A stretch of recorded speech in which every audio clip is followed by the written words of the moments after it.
Hola a todos. Hoy nos acercaremos a una figura cuyo nombre se ha convertido en sinónimo de revolución científica, a alguien que, en esencia, movió la Tierra y detuvo el Sol, cambiando nuestra concepción del universo. Hablaremos de Nicolás Copérnico. Para la gente del siglo XXI, la figura de Nicolás Copérnico significa mucho más que para sus contemporáneos de los siglos XV y XVI. Durante su vida, el mundo no se conmovió en absoluto por su descubrimiento como podría parecer hoy. Las ideas científicas se difundían lentamente, los manuscritos circulaban en círculos reducidos, y la naturaleza revolucionaria de su concepción no fue comprendida de inmediato ni siquiera por muchos eruditos. Como se sabe, lo grande se ve a distancia. Y él, en esencia, llevó a cabo una revolución silenciosa pero grandiosa en la imagen del universo, sentando las bases de la astronomía moderna y cambiando el propio lugar del ser humano en el cosmos. Su obra no fue simplemente un tratado astronómico, sino una de las piedras angulares sobre las que se construyó toda la revolución científica de la Edad Moderna, influyendo no solo en la astronomía, sino también en la filosofía, la teología y la cosmovisión general de la época. A Copérnico se le puede llamar con pleno derecho un revolucionario silencioso. Vivió y trabajó en la entonces periferia de la Europa de principios de la Edad Moderna, en la frontera de Polonia y Prusia, lejos de los efervescentes centros intelectuales de Italia o Alemania, como Florencia, Roma o Wittenberg. Él mismo, en el prefacio de su obra principal, decía que vivía en el rincón más remoto de la Tierra, en Fromborg, una pequeña ciudad a orillas del mar Báltico, y al parecer no aspiraba a que se hiciera mucho ruido sobre su revolucionario descubrimiento. Su primer pequeño libro manuscrito, que exponía los fundamentos de su sistema heliocéntrico, el llamado Pequeño Comentario, Commentariolus, escrito alrededor de 1514, lo compartió solo con un círculo reducido de amigos, discípulos y conocidos cercanos, y se difundió en copias, no destinado al gran público. Esta cautela era característica de muchos eruditos de la época, que temían tanto las críticas de sus colegas como las persecuciones de las autoridades, especialmente si sus ideas afectaban dogmas establecidos. Copérnico no era una figura pública, prefiriendo las reflexiones solitarias y el minucioso trabajo en sus cálculos, que ocupó décadas de su vida. Su revolución fue una revolución del pensamiento, realizada en la tranquilidad de su estudio, y no en las plazas públicas. Copérnico comprendía bien lo que le podían costar sus ideas, que contradecían la imagen del mundo tolemaica, comúnmente aceptada, consagrada por los siglos y la autoridad de la Iglesia, que situaba a la Tierra en el centro del universo. Nació 75 años antes que Giordano Bruno, el ardiente filósofo italiano que fue quemado en la hoguera por la Inquisición en 1600 en Roma, principalmente por sus ideas filosóficas y cosmológicas,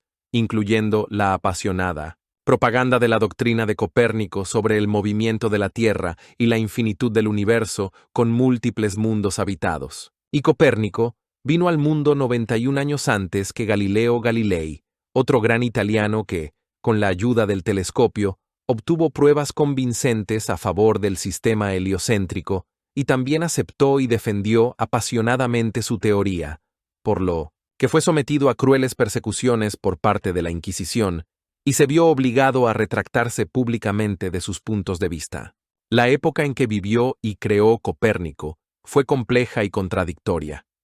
Era la época del Renacimiento, con su culto a la antigüedad y a la razón humana, pero al mismo tiempo, un período de creciente intolerancia religiosa, el comienzo de la Reforma, que provocó un cisma en el cristianismo occidental, y la subsiguiente Contrarreforma, dirigida a fortalecer las posiciones de la Iglesia Católica. Cualquier desviación significativa de los dogmas establecidos, tanto en teología como en filosofía natural, podía ser fácilmente considerada una peligrosa herejía, que acarreaba severos castigos. Esta atmósfera de falta de libertad intelectual, sin duda, influyó en su decisión de posponer la publicación de su obra principal durante muchos años. No quería conflictos, pero tampoco podía renunciar a la verdad que, según creía, le había revelado la propia naturaleza y el cálculo matemático, reflejando el designio divino. También es importante que Nicolás Copérnico sea un hombre típico, aunque no siempre reconocido como tal, del Renacimiento. Desde este punto de vista, lamentablemente, sigue siendo poco conocido por el gran público. Tradicionalmente reducimos toda su importancia exclusivamente a la astronomía y a su sistema heliocéntrico. Y es que las figuras destacadas del Renacimiento, como Leonardo da Vinci, Miguel Ángel o Alberto Durero, eran, por regla general, personas asombrosamente polifacéticas, universales, que aspiraban a abarcar todos los campos del conocimiento y el arte, combinando en sí talentos de científico, artista, ingeniero, filósofo, médico y poeta. Copérnico también fue una persona tan polifacética, un verdadero homo universalis. No solo fue un astrónomo genial que revolucionó las concepciones sobre el cosmos, sino también un profundo matemático que desarrolló complejos cálculos para su sistema. Un economista perspicaz que formuló importantes leyes de la circulación monetaria. Un médico hábil que trató no solo a sus colegas canónigos, sino también a los pobres. Un jurista cualificado, conocedor del derecho canónico. Un talentoso traductor del griego al latín. Un administrador eclesiástico responsable, e incluso un organizador militar que defendió su diócesis de las incursiones enemigas, y, según algunas fuentes, un pintor retratista nada despreciable. Su vida es un ejemplo de combinación armoniosa de profunda religiosidad y audaz investigación científica, actividad práctica y reflexiones solitarias. Nació el 19 de febrero de 1473 en la próspera ciudad comercial polaca de Toruń, o Thorn en alemán, situada en el río Vístula. En aquella época, después de la larga y sangrienta Guerra de los 13 años entre el Reino de Polonia y la Orden Teutónica, que concluyó con la Segunda Paz de Toruń en 1466, las tierras de Prusia Occidental, incluyendo Toruń, pasaron a formar parte de Polonia como Prusia Real y se encontraban bajo el dominio del rey polaco, aunque conservaban una considerable autonomía. Toruń era una importante ciudad comercial hanseática en la orilla derecha del Vístula, en su curso inferior, en la encrucijada de rutas comerciales que unían Polonia con el mar Báltico y Europa Occidental. Aproximadamente 20 años antes del nacimiento del futuro astrónomo, su padre, Nicolás Copérnico el Viejo, un comerciante acaudalado y respetado que se dedicaba al comercio al por mayor de cobre, tejidos y otros bienes, se trasladó a Toruń desde 1900, la entonces capital de Polonia, Cracovia. La familia Copérnico, probablemente, tenía raíces alemanas, como puede indicar su apellido, Kopernik, pero para entonces ya estaba firmemente arraigada en tierra polaca y estrechamente vinculada a la cultura y estatalidad polacas. Nicolás Copérnico el Viejo era un hombre muy respetado en la ciudad y acaudalado. Fue elegido en repetidas ocasiones juez municipal y miembro del consejo de la ciudad, según decían sus contemporáneos, por su honestidad, justicia, sabiduría y destacadas cualidades comerciales. La madre de Nicolás Copérnico se llamaba de soltera Bárbara Vatsenrode. Procedía de una noble, rica e influyente familia burguesa prusiana, cuyos miembros ocupaban altos cargos en la administración municipal de Toruń y otras ciudades prusianas. Su hermano, Lucas Vatsenrode, tío materno del futuro astrónomo, era un hombre de capacidades extraordinarias. Recibió una excelente educación en universidades europeas e hizo una carrera eclesiástica muy exitosa y brillante. Comenzando como un simple canónigo, gracias a sus talentos, energía, educación y contactos en la corte real, se convirtió en obispo de la diócesis de Varmia, una extensa y semiautónoma región eclesiástica en Prusia, que gozaba de considerables privilegios. Nicolás era el cuarto y menor hijo de la familia Copérnico. Tenía un hermano mayor, Andrés, quien también se convirtió posteriormente en canónigo, y dos hermanas, Bárbara, que ingresó en un convento, y Catalina, que se casó con un comerciante de 1907, Cracovia.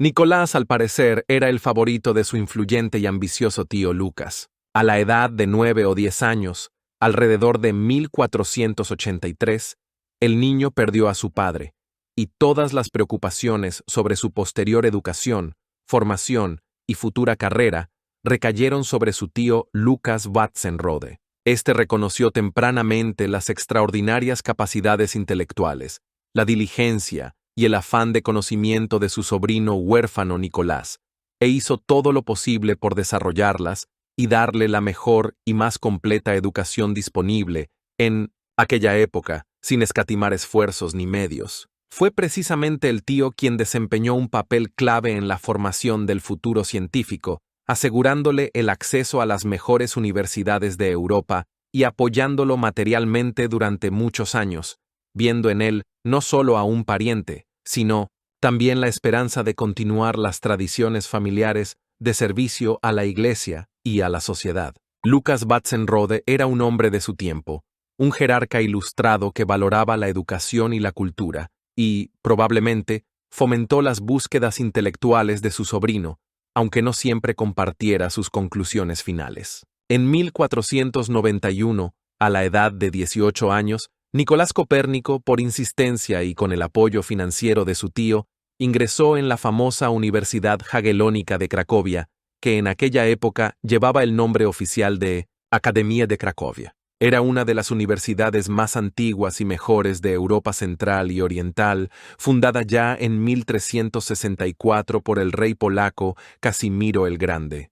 En aquella época, la Universidad de Cracovia atravesaba un período de florecimiento, siendo un importante centro de ciencia y educación. Aquí ya había penetrado, como escriben algunos preocupados contemporáneos escolásticos, la peligrosa plaga humanista de Italia. Entre el profesorado y los numerosos estudiantes, que llegaban aquí de toda Europa, de Alemania, Hungría, Bohemia, Suiza, Italia y otros países, eran extremadamente populares las ideas del Renacimiento italiano, el estudio y comentario de textos recién descubiertos o reinterpretados de autores griegos y romanos antiguos, filósofos, poetas, historiadores, oradores, matemáticos. Estos textos antiguos, escritos en latín clásico y griego, parecían a muchos mucho más interesantes, profundos, humanos y relevantes que las obras secas, formalistas y dogmáticas de los padres de la Iglesia medievales y los filósofos escolásticos, basadas en la lógica y la metafísica aristotélicas. El tío Lucas Watzenrode quería que Nicolás recibiera una sólida formación teológica y canónica, es decir, jurídico-eclesiástica, que le abriera el camino a una carrera eclesiástica exitosa y lucrativa, quizás incluso al episcopado, como el propio tío. Sin embargo, el joven Copérnico, siguiendo sus inclinaciones internas y su sed de conocimientos diversos, ingresó en la llamada Facultad de Artes Liberales, o Facultad Artística, donde se estudiaba una amplia gama de disciplinas humanísticas y de ciencias naturales que constituían la base de la educación universitaria de entonces,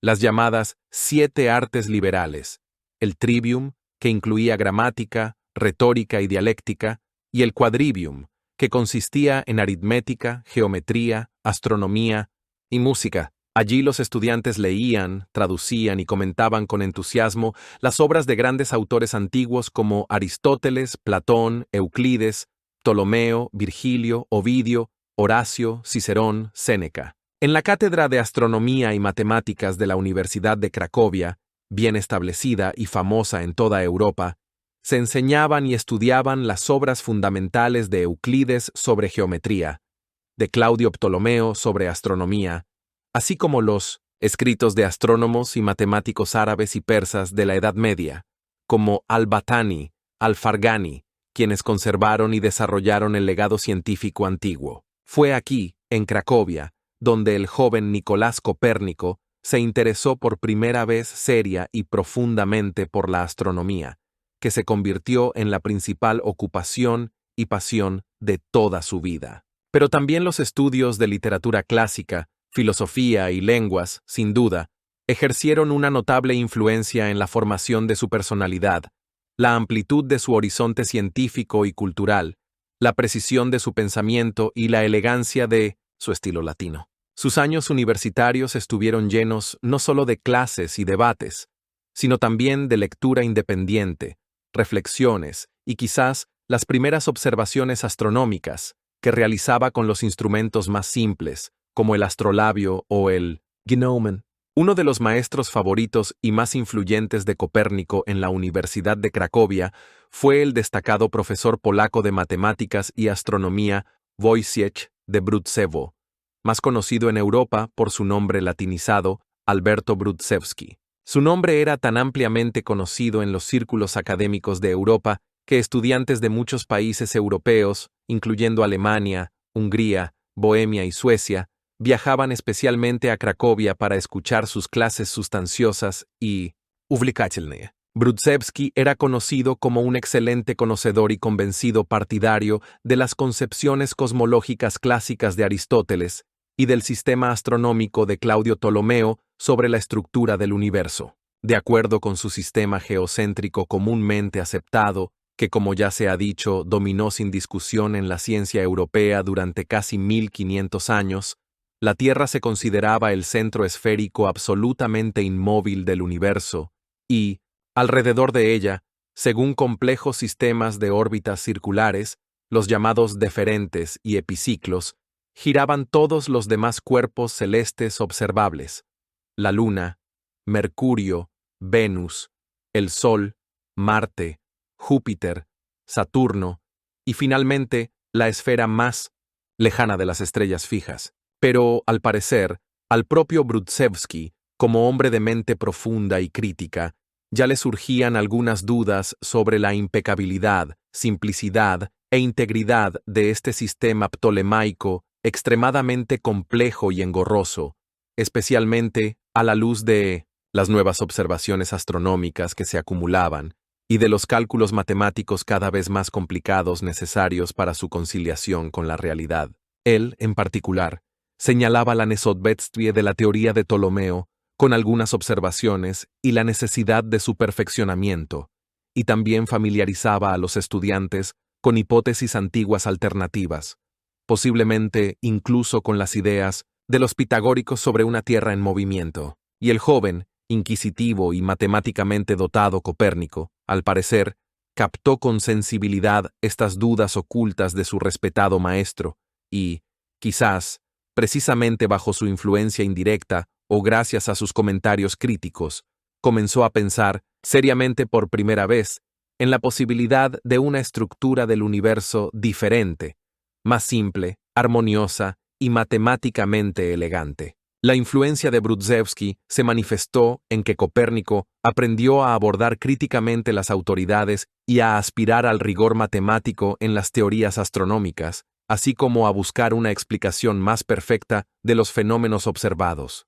En 1494, después de 3 años de estudio en Cracovia, Nicolás Copérnico, sin haber obtenido allí ningún título académico, por insistencia y con el apoyo financiero de su tío Lucas Batzenrode, quien para entonces ya se había convertido en un obispo de Varmia muy influyente y rico, decidió partir junto con su hermano mayor Andrés hacia Italia. Italia, en aquella época, no solo era la cuna del Renacimiento, sino también un reconocido centro de la ciencia, el arte y la cultura humanista europea, y continuar la educación en sus famosas universidades se consideraba obligatorio para cualquier joven ambicioso que aspirara al conocimiento y a una carrera.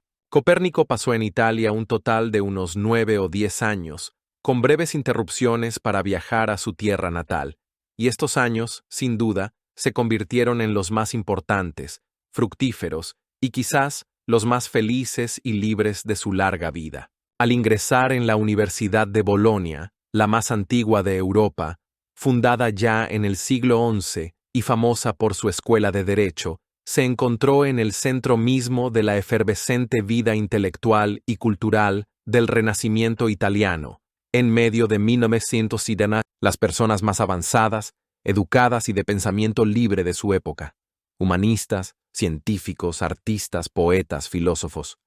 Aquí se sintió parte de pleno derecho de esta singular hermandad internacional de eruditos humanistas que aspiraban al renacimiento de los ideales y conocimientos antiguos. En Bolonia, Copérnico estudió oficialmente derecho canónico, es decir, eclesiástico, como deseaba encarecidamente su práctico tío, pero paralelamente continuó dedicándose con incansable entusiasmo y diligencia a las matemáticas, la astronomía y las lenguas clásicas, especialmente el griego. Dominó a la perfección la lengua griega antigua, hasta el punto de que podía leer, comprender e incluso traducir libremente en el original, sin la mediación de las a menudo inexactas y distorsionadas traducciones latinas medievales, los textos auténticos de los grandes pensadores antiguos, Aristóteles y Ptolomeo sobre astronomía y cosmología, Platón y otros filósofos sobre ética, política y metafísica,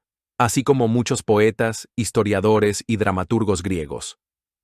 También aquí, en Bolonia, conoció a su nuevo y quizás principal mentor e inspirador en el campo de la astronomía, un profesor notable y de mentalidad muy progresista llamado Domenico Maria Novara da Ferrara. Novara no solo era un astrónomo famoso y un astrólogo popular, sino también uno de los primeros críticos de algunas posiciones fundamentales del sistema geocéntrico ptolemaico. Realizaba activamente sus propias observaciones astronómicas precisas, en particular de las ocultaciones de estrellas por la Luna, lo que posiblemente impulsó a Copérnico a pensar en la necesidad de una revisión radical del modelo del mundo, comúnmente aceptado, y a buscar hipótesis cosmológicas alternativas, incluyendo la heliocéntrica. Novara también familiarizó a Copérnico con las ideas de los neoplatónicos, quienes subrayaban el papel especial, central y divino del Sol en el universo como fuente de luz, calor y vida, lo que también pudo influir significativamente en la formación de sus puntos de vista heliocéntricos, basados en la aspiración a la armonía y la simplicidad.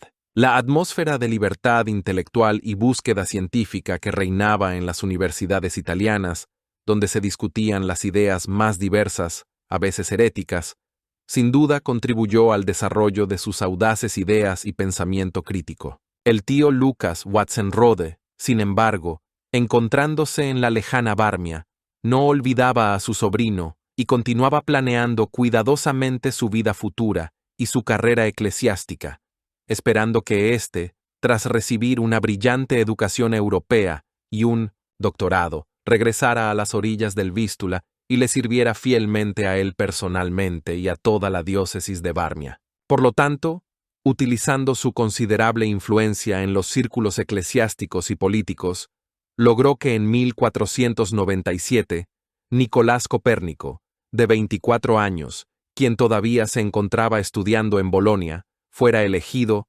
y confirmado en ausencia como canónigo, es decir, miembro del Cabildo Catedralicio de la diócesis de Varmia. El Cabildo de Varmia, como ya se mencionó, constaba de 16 de estos canónigos, quienes eran una especie de consejo o colegio junto al obispo y ejercían un considerable poder administrativo, judicial y económico en la diócesis, especialmente durante los períodos de vacancia de la sede episcopal o la ausencia prolongada del propio obispo. Copérnico, de esta manera, obtuvo un buen puesto eclesiástico vitalicio, muy respetado y bastante lucrativo, que le garantizaba no solo un sustento material estable en forma de las llamadas prebendas, esto era un salario eclesiástico regular o ingresos de las tierras y otras propiedades eclesiásticas especialmente asignadas a este cargo, sino que también le daba un cierto estatus social y la posibilidad de dedicarse con relativa tranquilidad a sus investigaciones científicas. En las fuentes históricas que nos han llegado, no hay información directa e inequívoca sobre si Copérnico fue alguna vez formalmente ordenado sacerdote y si tomó las órdenes sagradas completas, lo que le habría exigido observar el celibato y celebrar regularmente los servicios divinos. Sin embargo, de una forma u otra, al convertirse en canónigo, se convirtió oficialmente en un servidor de la Iglesia Católica, aunque no era un sacerdote parroquial ordinario, sino que ocupaba más bien un puesto administrativo e intelectual, lo que, al parecer, le daba considerablemente más libertad y tiempo para sus estudios y reflexiones científicas. Inmediatamente después de su elección en ausencia como canónigo, Nicolás Copérnico, por petición especial de su todopoderoso tío obispo, recibió del Cabildo de Varmia una licencia remunerada muy generosa de 3 años para continuar su educación en 1909 las universidades de Italia. Por lo tanto, Hasta 1499 continuó residiendo tranquilamente en Bolonia, dedicándose diligentemente al estudio del derecho, las matemáticas, la astronomía y las lenguas clásicas. En el año jubilar de 1500, que fue declarado Año Santo por el Papa Alejandro VI, Nicolás Copérnico viajó a Roma, la ciudad eterna, durante casi un año entero. Este fue un año jubilar especial para todo el mundo católico.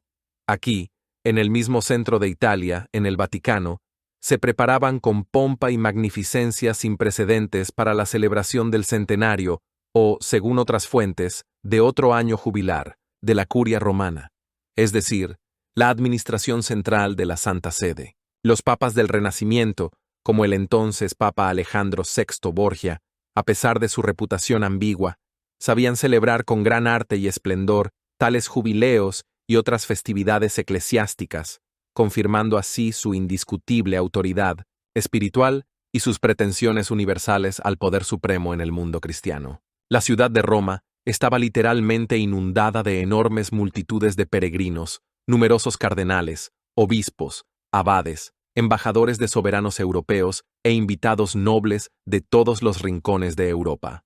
Por todas partes en la ciudad se celebraban solemnes servicios divinos en magníficos templos, coloridas procesiones religiosas, suntuosos banquetes cortesanos, torneos de caballería y alegres festividades populares. En Roma, aquel año reinaba un espíritu embriagador, estimulante e inspirador de fiesta, libertad y alto renacimiento artístico e intelectual. Nicolás Copérnico, según algunas fuentes indirectas, no solo participó en estas festividades y conoció los lugares de interés de Roma, sino que, posiblemente, impartió en la Universidad de Roma, La Sapienza, conferencias públicas sobre matemáticas y astronomía que, según se dice, tuvieron gran éxito entre los oyentes y le granjearon fama en los círculos académicos. Pero después de todas estas festividades, estudios científicos e impresiones, tuvo que regresar, probablemente por poco tiempo, a su tierra natal,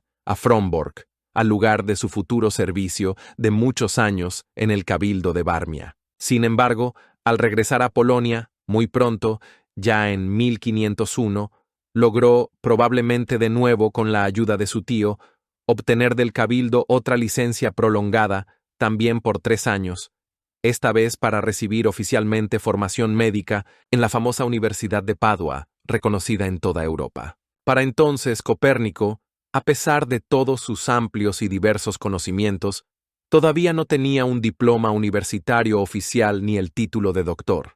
Pero paralelamente al estudio de la teología y el derecho canónico, al parecer, siempre había sentido un vivo interés también por la medicina, deseando, como verdadero humanista de su época, no solo comprender los secretos más profundos de la naturaleza y el universo, sino también ayudar prácticamente a los que sufrían y a los enfermos, aliviando sus tormentos físicos. Sin duda, también su ya anciano y a menudo enfermo tío obispo Lucas Vatsenrode necesitaba con frecuencia asistencia médica cualificada, y por supuesto, le vendrían muy bien los profundos conocimientos médicos y los consejos prácticos de su educado y devoto sobrino. Así que el tío Lucas, al parecer, accedió gustosamente a este viaje de estudios, y Nicolás Copérnico partió de nuevo hacia la hospitalaria Italia, esta vez a Padua, donde en aquella época florecía una de las mejores y más avanzadas escuelas de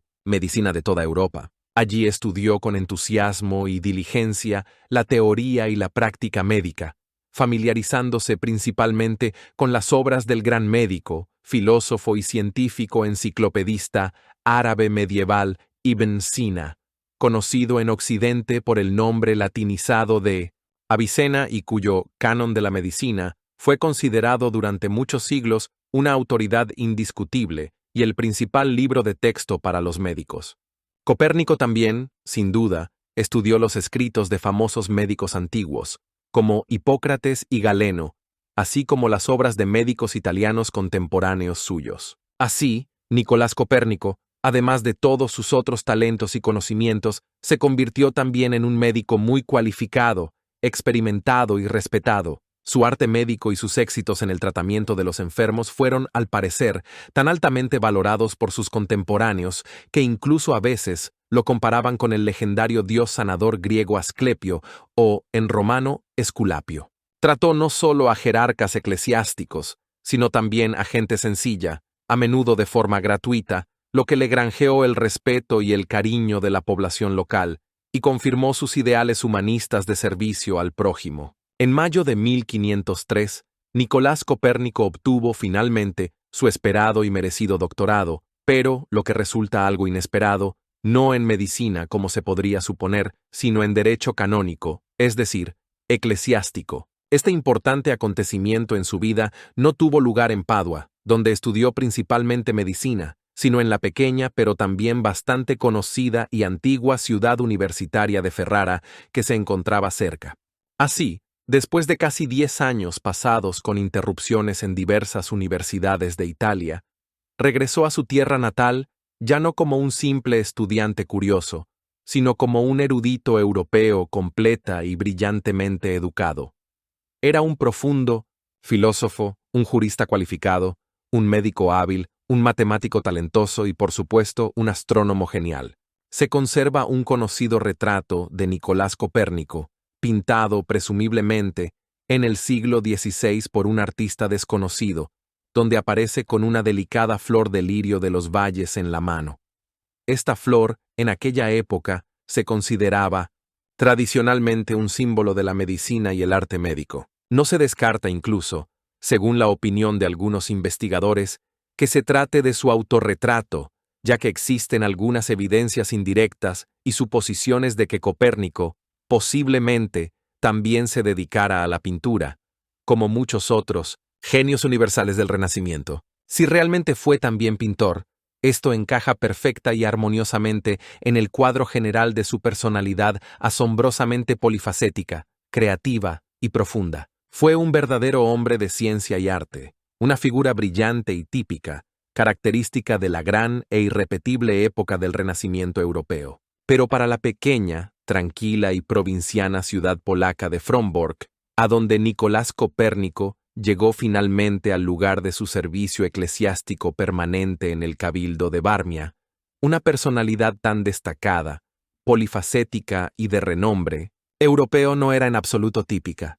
¿Qué obligó a este joven, talentoso y ya reconocido científico en Italia, que tenía todas las oportunidades para una brillante carrera en los centros científicos europeos, a regresar finalmente a esta remota y apartada provincia polaca, al mismo, como él mismo decía, confín del mundo?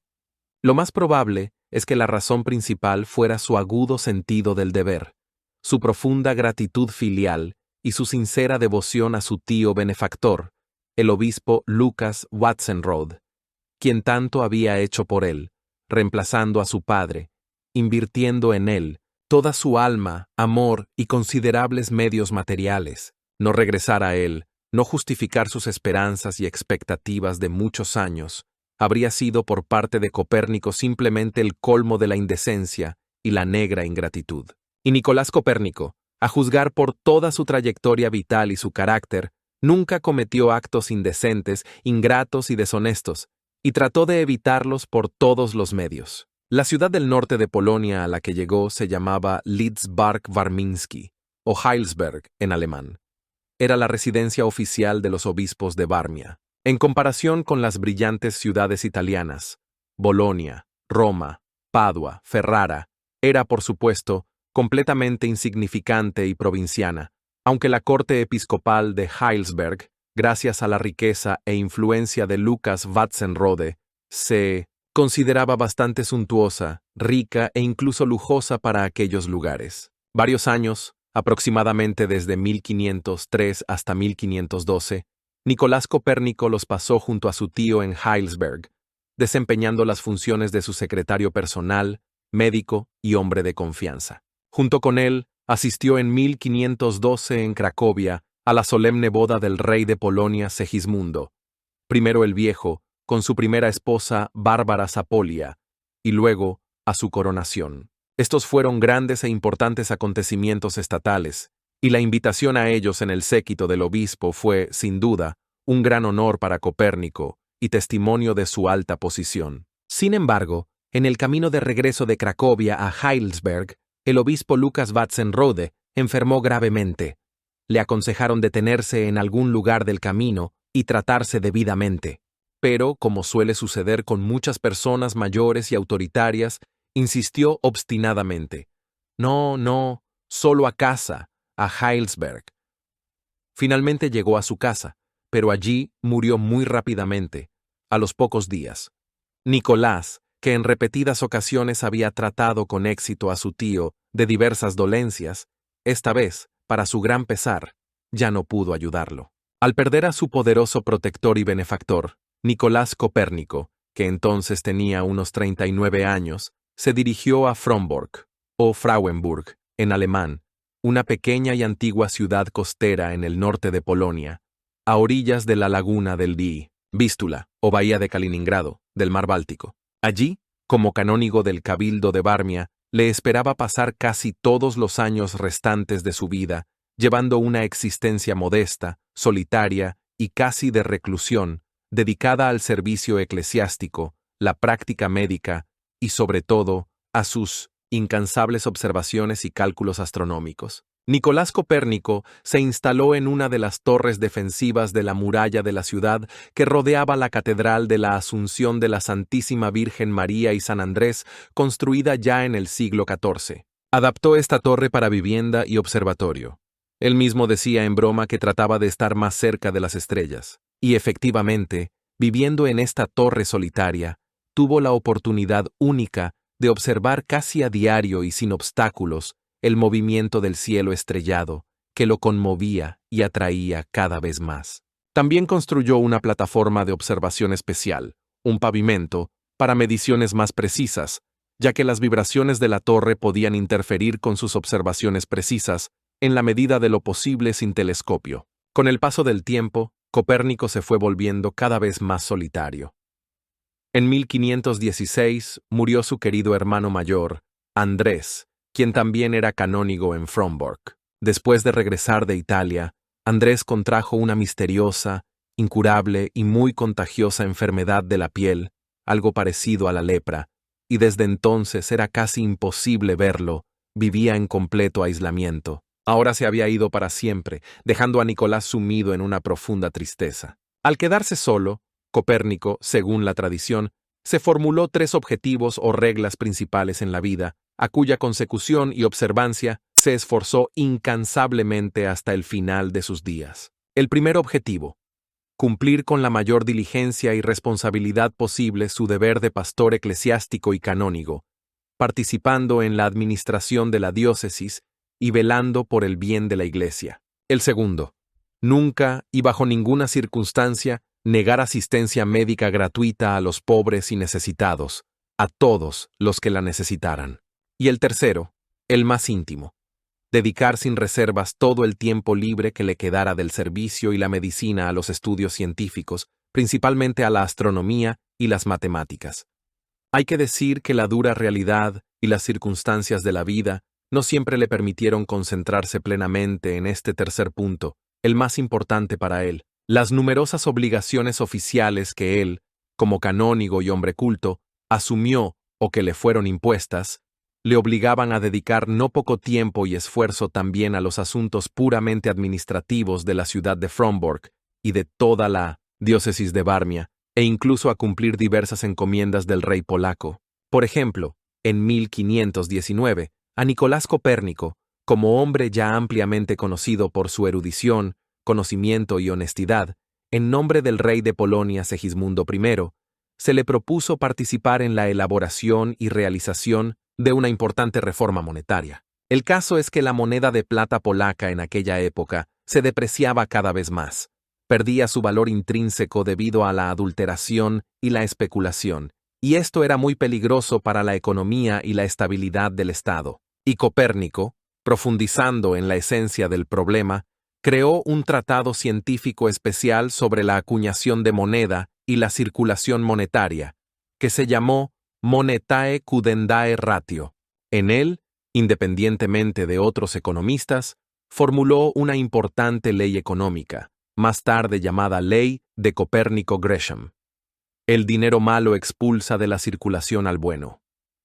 Copérnico escribe con gran perspicacia en su tratado: entre muchos diversos males y desgracias que suelen amenazar a los reinos, principados y repúblicas, son especialmente importantes, en mi opinión, 4: la discordia, la mortalidad, la mala cosecha y la depreciación de la moneda. Las 3 primeras causas son tan evidentes y de conocimiento general que cualquiera las advierte. En cuanto a la 4ª causa, a saber, la adulteración de la moneda, muchos hombres de Estado, e incluso gente sencilla, a menudo no le prestan la debida atención precisamente porque no perjudica al Estado de repente ni de inmediato, sino que ejerce sus acciones perniciosas y destructivas gradualmente, poco a poco, como en secreto e imperceptiblemente. Cuando el rey Segismundo I, varios años después, en 1526 y 28, realmente comenzó a reformar el sistema monetario polaco,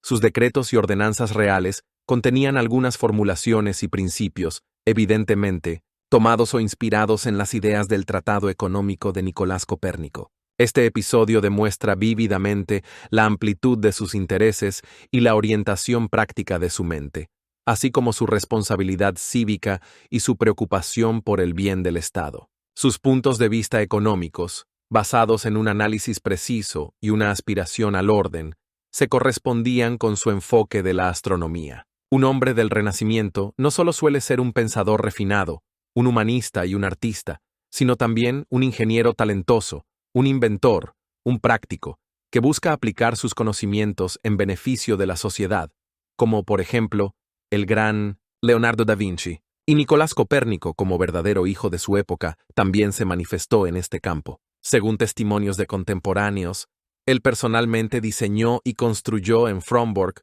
una ingeniosa máquina hidráulica que, utilizando la energía del agua, elevaba el agua de un riachuelo cercano a una altura considerable, a la colina donde se encontraba la catedral y las casas de los canónigos. Esta máquina aseguraba el funcionamiento del acueducto de la ciudad y suministraba agua potable no solo a las casas de los canónigos, sino, posiblemente, a parte de la ciudad. Este sistema de elevación de agua, único para la época, según se dice, se conservó y funcionó correctamente en Frombork hasta principios del siglo XIX, es decir, durante casi 300 años, suministrando agua limpia a toda la ciudad.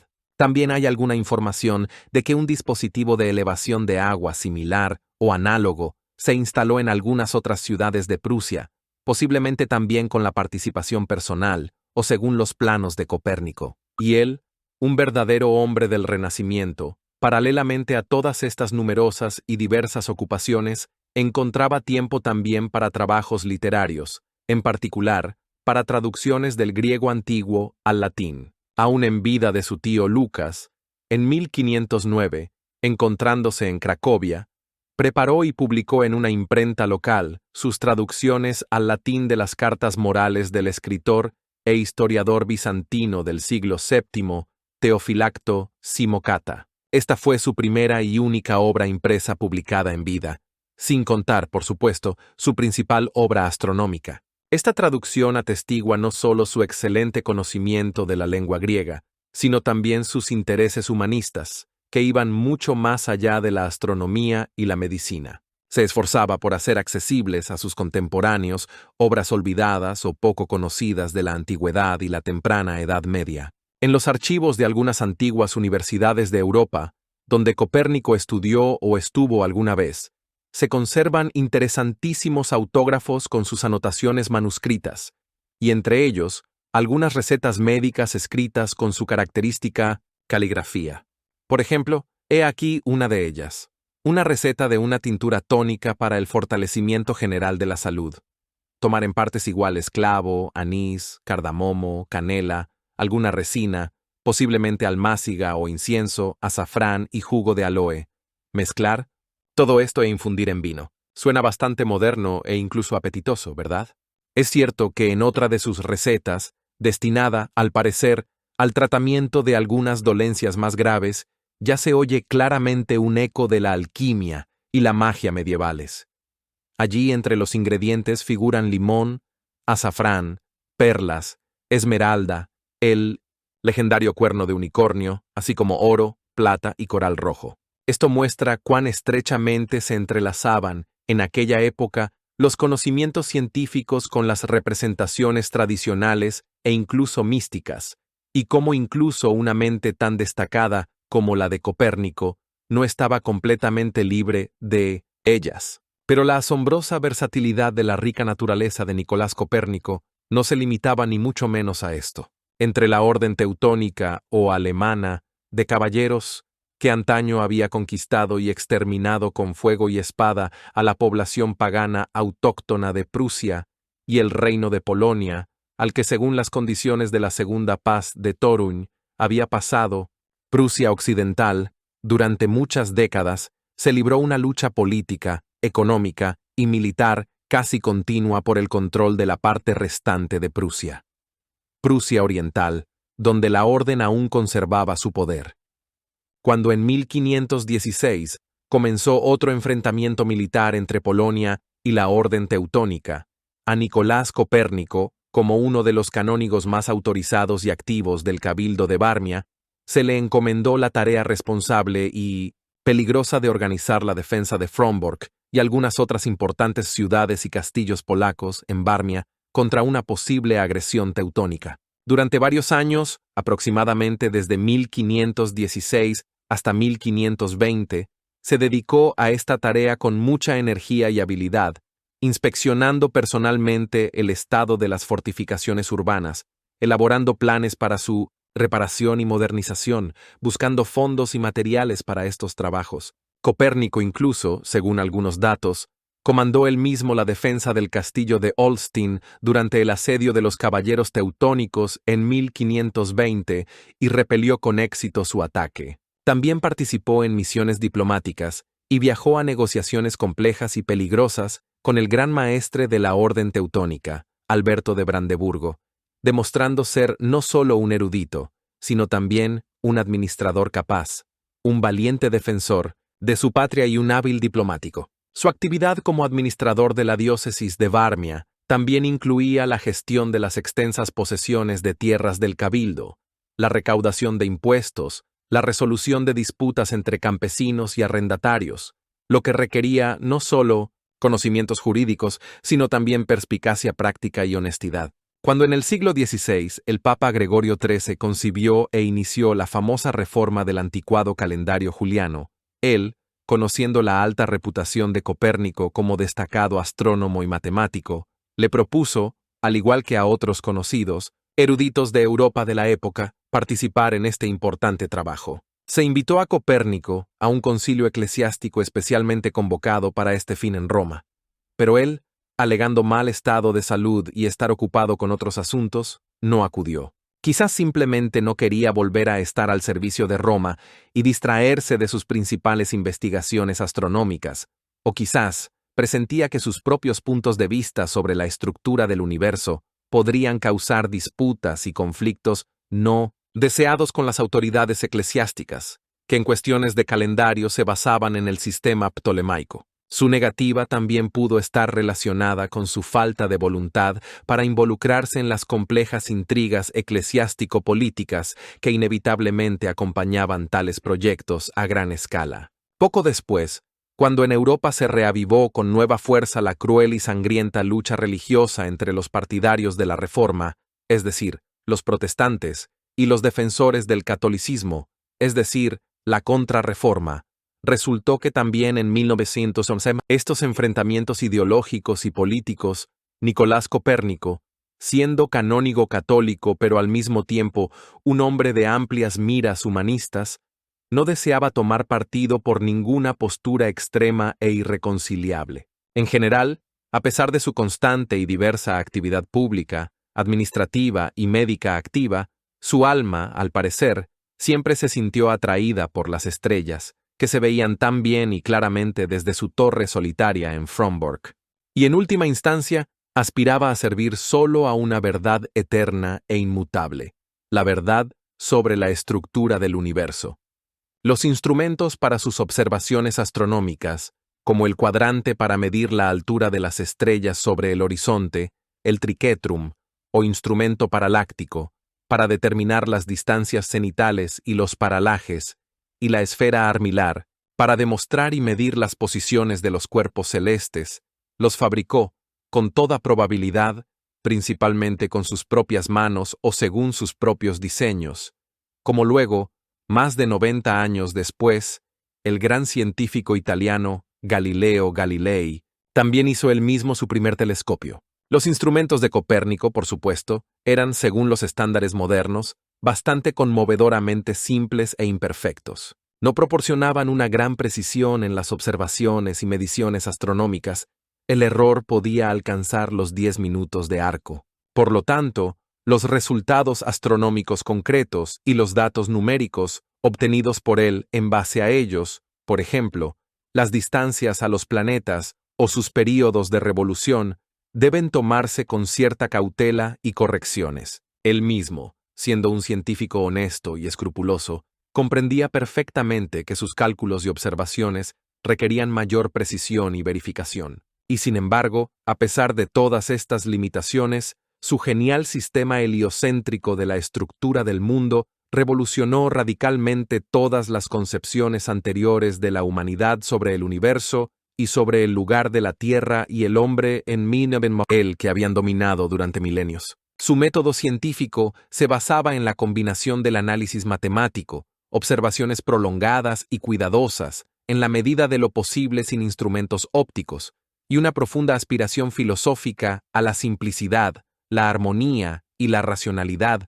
en la descripción de la naturaleza. Creía que Dios había creado el universo según las leyes de la armonía matemática, y fue precisamente la búsqueda de esta armonía lo que impulsó sus investigaciones. Se esforzó por salvar los fenómenos, es decir, explicar los movimientos visibles de los planetas de la manera más simple y lógica posible, eliminando las complejidades innecesarias del sistema tolemaico, como la necesidad de introducir ecuantes, puntos con respecto a los cuales se consideraba constante la velocidad angular de un planeta, lo que violaba el principio del movimiento circular uniforme. Al parecer, ya para los años 30 del siglo XVI, es decir, aproximadamente a la edad de 60 años, Nicolás Copérnico ya había comprendido plenamente, justificado matemáticamente y formulado en líneas generales la esencia de su nueva y revolucionaria doctrina sobre la estructura del sistema solar. El trabajo en su obra principal, sobre las revoluciones de las esferas celestes, le llevó unos 30 años de minucioso trabajo, observaciones, cálculos y reflexiones. Para aquella época, en la que dominaba sin discusión el sistema geocéntrico de Ptolomeo, esto era verdaderamente un mundo al revés, una revolución de todos los fundamentos. Las concepciones astronómicas de los contemporáneos de Copérnico, como ya se ha dicho, se remontaban por completo al sistema del antiguo astrónomo, matemático y geógrafo griego Claudio Ptolomeo, quien creó en la Alejandría egipcia en el siglo II de nuestra era. Su obra principal y monumental, que originalmente llevaba el título griego de Gran Composición Matemática de la Astronomía y constaba de 13 libros, pasó a la historia de la ciencia europea con su nombre posterior, arabizado, de Almagesto, que significa la obra más grande. Esta obra, durante casi 1500 años, hasta Copérnico, fue una especie de Biblia científica inmutable, una autoridad indiscutible para todos los astrónomos y eruditos de los siglos posteriores. El sistema de Ptolomeo, aunque extremadamente complejo, con sus numerosos epiciclos, deferentes y ecuantes, permitía predecir con suficiente precisión, para las necesidades prácticas de la época, las posiciones de los planetas en el cielo. Sin embargo, esta complejidad y la presencia de numerosas suposiciones artificiales provocaban en algunos pensadores, incluyendo a Copérnico, una sensación de insatisfacción y dudas sobre su veracidad. Le atraía la idea de una estructura del mundo más simple y elegante, que reflejara la armonía divina, y consideraba que el sistema de Ptolomeo, a pesar de toda su sofisticación matemática, no poseía esta armonía interna. Según las complejas y enrevesadas concepciones de Ptolomeo, nuestro mundo está estructurado de la siguiente manera.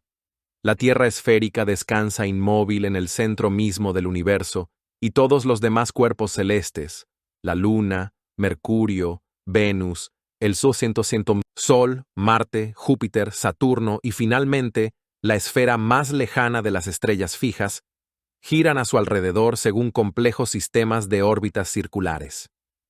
Es cierto que hay que señalar que casi 600 años antes de Ptolomeo, ya en el siglo III antes de nuestra era, otro destacado científico griego antiguo, el astrónomo y matemático Aristarco de Samos, expresó la genial suposición para su época de que no era el Sol el que giraba alrededor de la Tierra, sino, al contrario, la Tierra junto con los otros planetas se movía alrededor de un Sol inmóvil, que era el verdadero centro de nuestro sistema planetario. Este audaz y perspicaz científico fue admirado en su tiempo incluso por el gran Arquímedes.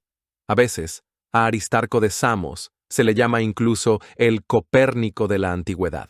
Y curiosamente, en la versión manuscrita original de su principal obra astronómica, Copérnico mencionaba el nombre de Aristarco y se refería a su hipótesis heliocéntrica. Pero luego, al preparar definitivamente el libro para la imprenta, al parecer por razones de cautela o por alguna otra razón, eliminó esta mención. Esta decisión sigue suscitando debates entre los historiadores de la ciencia. Algunos ven en ello una manifestación de su modestia, otros temores ante la autoridad de Aristóteles, quien era un ferviente partidario del geocentrismo. Nicolás Copérnico, en general, como ya hemos visto, se distinguía por una gran prudencia, cautela y aversión a las disputas y conflictos públicos. A él, a diferencia de muchos de sus seguidores, en general le fue posible evitar persecuciones directas y acusaciones de herejía por parte de la Iglesia. A este respecto, es muy reveladora la siguiente historia de su vida personal. Como canónigo católico, miembro del Cabildo Catedralicio, Nicolás Copérnico, según las reglas eclesiásticas, no debía casarse y estaba obligado a observar el celibato. Sin embargo, durante muchos años, casi hasta la vejez, vivió con él en su casa de Fromborg una ama de llaves, y posiblemente esposa de hecho llamada Anna Schilling. Como escribieron algunos de sus contemporáneos y biógrafos, muchos canónigos y sacerdotes en aquella época, a pesar de la prohibición formal, tenían tales amas de llaves o convivientes no oficiales. Pero en 1539, solo 4 años antes de la muerte de Copérnico, cuando ya tenía más de 60 años, el entonces recién nombrado obispo de Varmia, llamado Jan Dantisek, un hombre de costumbres estrictas y católico devoto, expresó su profundo descontento y condena por el hecho de que en casa del canónigo Copérnico viviera constantemente una mujer ajena. Para Copérnico, ya anciano y enfermo, esto fue, sin duda, un terrible golpe moral. Perder a una persona cercana con la que había vivido juntos durante muchos años, destruir su relativamente tranquila y establecida vida doméstica. Intentó justificarse de alguna manera, pidió al obispo clemencia y comprensión. Pero el obispo Dantisek fue implacable e insistió en su exigencia. Y entonces Copérnico, no queriendo entrar en conflicto abierto con sus superiores eclesiásticos y arriesgar su posición, se vio obligado a obedecer. No solo retiró a Anna Schilling de su casa, sino que también escribió al obispo una humillante carta de penitencia, en la que pedía perdón por su comportamiento indigno.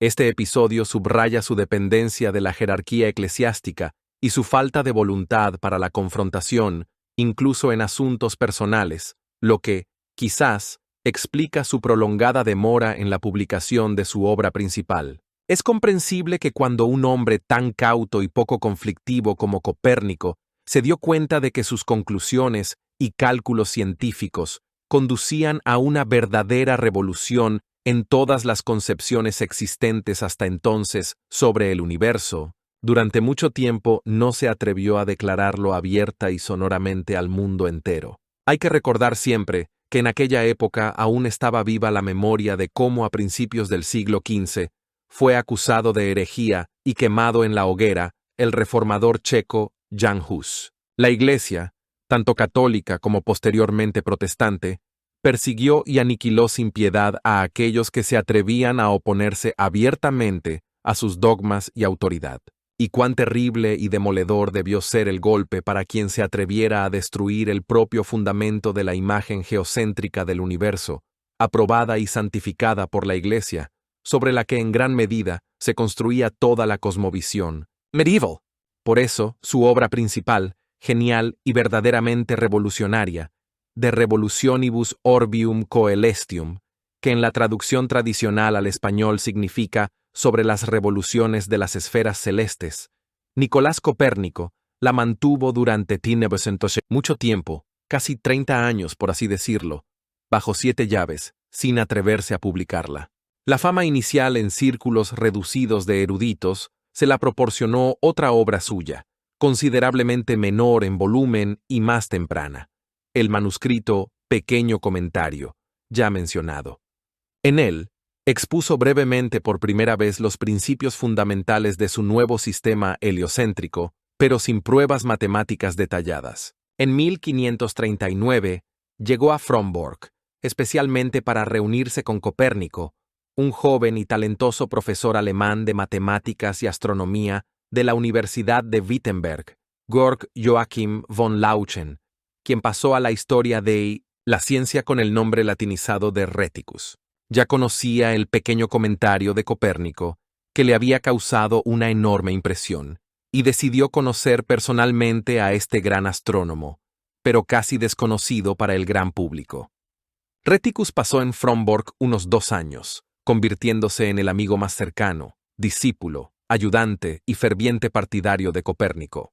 Estudió con entusiasmo el manuscrito de la obra principal de Copérnico y escribió un entusiasta tratado popular sobre ella titulado Primera Narración, Narratio Prima, que se publicó en 1540 y rápidamente le dio a Copérnico fama europea. A pesar de las expectativas cada vez más insistentes de lectores y eruditos, así como de las ardientes persuasiones de Reticus y otros amigos, Copérnico seguía dudando y vacilando, temiendo posibles persecuciones por parte de la Iglesia y burlas por parte de colegas ignorantes. Entregaba su voluminoso manuscrito para su revisión a algunos amigos de confianza, pero luego lo volvía a recoger, corrigiendo, añadiendo y mejorando constantemente algo. Es cierto que el propio Papa Paulo III, a quien también, al parecer, llegaron rumores sobre este nuevo e inusual libro astronómico, reaccionó ante él con sorprendente calma e incluso, según algunas fuentes,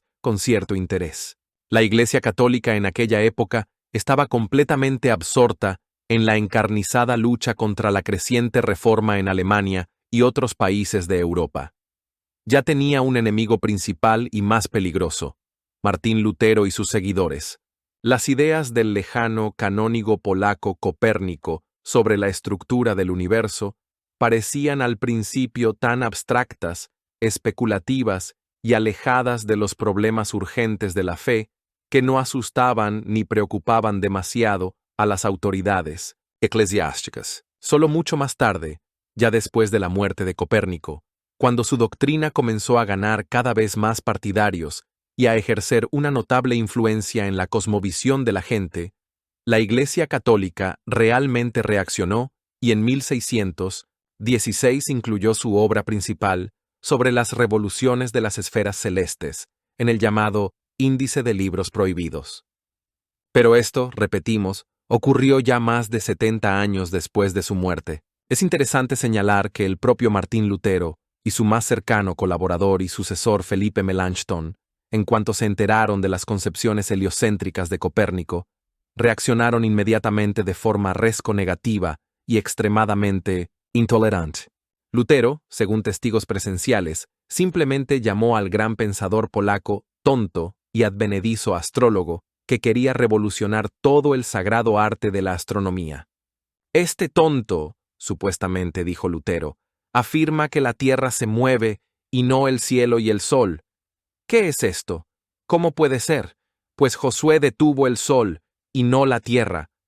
Y Melanchthon, más educado y moderado, sin embargo, también escribió en sus obras: se debe frenar y castigar a este pensador sármata, que por simple vanidad y deseo de originalidad resucita errores antiguos olvidados hace mucho tiempo.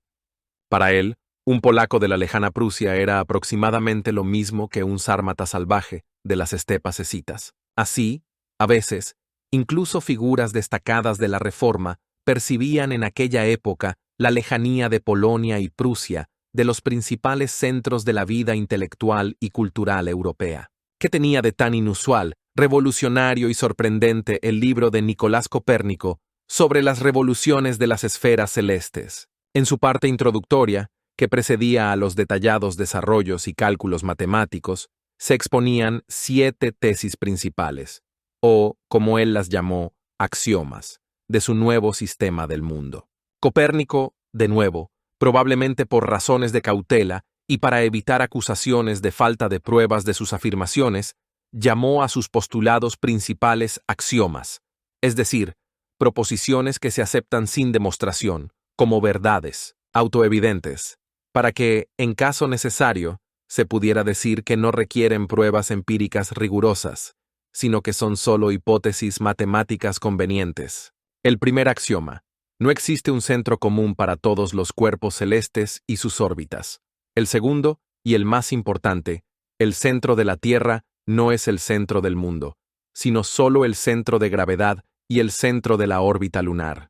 Y esto después de casi 1500 años de dominio indiscutible de la concepción directamente opuesta de Ptolomeo. El tercer axioma afirmaba: todos los planetas giran en órbitas alrededor del Sol, como alrededor de su centro, y por lo tanto, el Sol es el centro del mundo. El cuarto sostenía que la distancia de la Tierra al Sol es insignificantemente pequeña en comparación con la distancia de la Tierra a la esfera de las estrellas fijas. El quinto explicaba el movimiento diurno visible de la bóveda celeste no por su rotación real, sino por la rotación de la propia Tierra sobre su eje. El sexto postulaba que el movimiento anual visible del Sol a lo largo de la eclíptica tampoco es consecuencia del movimiento real del Sol, sino resultado de la traslación de la Tierra alrededor del Sol, al igual que los otros planetas. Y finalmente, el séptimo axioma explicaba los movimientos retrógrados visibles de los planetas en el cielo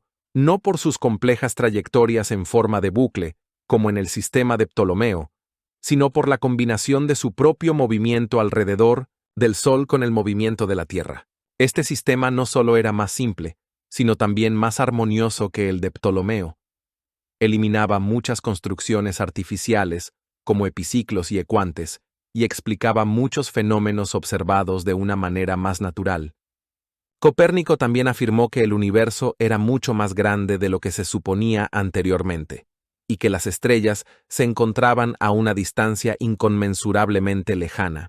En su obra también proporcionó tablas para calcular las posiciones de los planetas, que eran más precisas que las de Ptolomeo, e intentó determinar las distancias relativas de los planetas al Sol, lo que fue un paso importante hacia la comprensión de la escala del sistema solar. También dio una explicación al fenómeno de la precesión de los equinoccios, vinculándolo al lento cambio de dirección del eje terrestre. Es importante señalar que Copérnico, al igual que Ptolomeo, todavía se adhería a la idea de órbitas circulares de los planetas, lo que requería la conservación de algunos epiciclos, aunque en una cantidad considerablemente menor. ¿Cómo podía creer esto una persona común de aquella época, e incluso muchos eruditos? Esta concepción de Copérnico, esbelta, lógica y matemáticamente elegante, pero completamente demoledora para las representaciones habituales, destruía por completo toda la cosmovisión geocéntrica comúnmente aceptada y que parecía inmutable. Y puesto que esta cosmovisión no solo se basaba en la experiencia sensorial y la autoridad de los antiguos, sino que también estaba sancionada, apoyada y dogmatizada por la Iglesia cristiana, cualquier idea que socavara sus cimientos sonaba, inevitablemente, no solo científica, sino también cosmológicamente revolucionaria e incluso herética. Pero el propio Nicolás Copérnico, como ya hemos visto, era lo último que quería ser ni un revolucionario, ni, mucho menos, un mártir de la ciencia. Su objetivo era crear un modelo del universo más preciso y matemáticamente fundamentado, que se ajustara mejor a las observaciones y a los principios de armonía y simplicidad que, en su opinión, debían subyacer en la creación divina. Consideraba que su sistema reflejaba mejor la grandeza y la sabiduría del Creador, que había creado un cosmos ordenado y armonioso, donde el Sol, como en un trono real, gobierna la familia de astros que giran a su alrededor. Los verdaderos luchadores por la nueva doctrina y mártires por ella fueron sus seguidores posteriores. El filósofo panteísta italiano Giordano Bruno, desarrollando y popularizando audazmente las ideas de Copérnico, sabía perfectamente que por sus audaces ideas sobre la infinitud del universo y la multiplicidad de mundos habitados, podía acabar en la hoguera de la Inquisición. Y conscientemente tomó su trágica decisión. Murió en el fuego, pero no renegó de sus convicciones, defendiendo valientemente la idea de la ilimitación del conocimiento y la libertad de pensamiento. Y el gran científico italiano Galileo Galilei, quien con la ayuda del telescopio que inventó, realizó numerosos descubrimientos, fases de Venus, satélites de Júpiter, montañas en la Luna, manchas en el Sol, que confirmaban la veracidad del sistema heliocéntrico, y quien, según la famosa, aunque posiblemente apócrifa, leyenda, incluso después de su forzada retractación ante el tribunal de la Inquisición, aún así pronunció, y sin embargo, se mueve.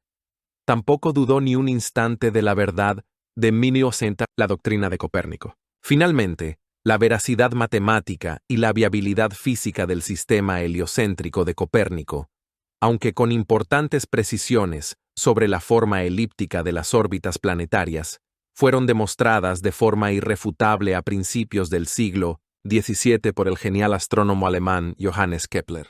Sus trabajos, así como los de Isaac Newton, quien formuló la ley de la gravitación universal, completaron la revolución copernicana y crearon una nueva imagen física del mundo. Así, la obra de Copérnico sirvió como un poderoso estímulo para posteriores investigaciones y descubrimientos, cambiando el curso del pensamiento científico. El ya mencionado profesor Reticus insistió durante muchos años a Copérnico para que se decidiera a publicar su obra principal. En esto lo apoyó ardientemente también otro amigo cercano y alma gemela del anciano erudito, el ilustrado y humanista obispo de Varmia, Tiedemann Giese. Finalmente, ya en el ocaso de su vida, gravemente enfermo y casi ciego, Copérnico dio su consentimiento. El libro sobre las revoluciones de las esferas celestes fue impreso en la tipografía de Johannes Petreius en la ciudad alemana de Nuremberg, literalmente en los últimos días o incluso horas de la vida de su autor, en mayo de 1543. Por si acaso, para protegerse de alguna manera a sí mismo y a su creación de posibles ataques, Copérnico dedicó su gran obra al entonces Papa Paulo III, escribiéndole un prefacio respetuoso y diplomático. Un prefacio anónimo al propio libro, escrito sin embargo, no por Copérnico, sino por el editor, el teólogo y matemático luterano Andreas Osiander, quien supervisó la edición, caracterizaba el sistema heliocéntrico de Copérnico no como una descripción real de la estructura del mundo, sino solo como una hipótesis matemática conveniente que facilitaba los cálculos astronómicos. Osiander lo hizo, al parecer, con las mejores intenciones, preocupándose por la seguridad del propio Copérnico y de su libro, pero con ello distorsionó y menoscabó algo el verdadero sentido y la importancia revolucionaria del gran descubrimiento. Según la tradición, Copérnico tuvo en sus manos el primer ejemplar impreso de su libro, literalmente en su lecho de muerte. Y aunque en su rostro, según dicen, había una leve sonrisa de alegría y satisfacción, sus pensamientos y su conciencia, como testificaron los pocos testigos presenciales, ya estaban lejos de los asuntos terrenales. Y poco después, el 24 de mayo de 1543, falleció pacíficamente a la edad de 70 años. Durante mucho tiempo se consideró que la tumba del gran científico se encontraba en algún lugar de su ciudad natal, Toruń. Pero hace unos años, en 2005, como resultado de excavaciones arqueológicas en la catedral de la ciudad de Frombork, donde Copérnico pasó la mayor parte de su vida, se descubrieron sus presuntos restos. Su pertenencia fue luego confirmada mediante un análisis genético comparativo de ADN con cabellos encontrados en uno de sus libros. En la primavera de 2010, Los restos de Nicolás Copérnico fueron solemnemente enterrados de nuevo en la misma iglesia de Frombork, junto a uno de los altares, con los honores debidos. La obra principal de Copérnico, el tratado sobre las revoluciones de las esferas celestes, al caer, como ya se ha dicho, en 1616 en el Índice de Libros Prohibidos papal, solo fue oficialmente excluida de allí en 1835, es decir, más de 2 siglos después. En el siglo XIX, cuando la autoridad científica de Copérnico ya era universalmente reconocida, comenzaron a erigírsele numerosos monumentos en Polonia, Alemania y otros países. En 1873, con motivo del 4º centenario de su nacimiento, el destacado pintor polaco Jan Matejko creó su famoso e impactante por su profundidad psicológica retrato El astrónomo Copérnico, o Conversación con Dios. Comparando aquella época lejana y difícil en la que vivió y creó Nicolás Copérnico, con la escala verdaderamente universal y la importancia revolucionaria de su gran descubrimiento, la gente de los siglos posteriores le ha rendido y le sigue rindiendo un homenaje y una admiración cada vez mayores. Es difícil decir quién se consideraba a sí mismo Nicolás Copérnico en primer lugar: un modesto canónigo eclesiástico, un hábil médico, un perspicaz economista, un talentoso ingeniero, un refinado filósofo o un genial astrónomo. Pero en la historia de la humanidad quedó para siempre como un gran científico que realizó una auténtica revolución en la ciencia, como el creador de una nueva imagen heliocéntrica del mundo que, después de una larga y tenaz lucha, fue aceptada por toda la humanidad ilustrada.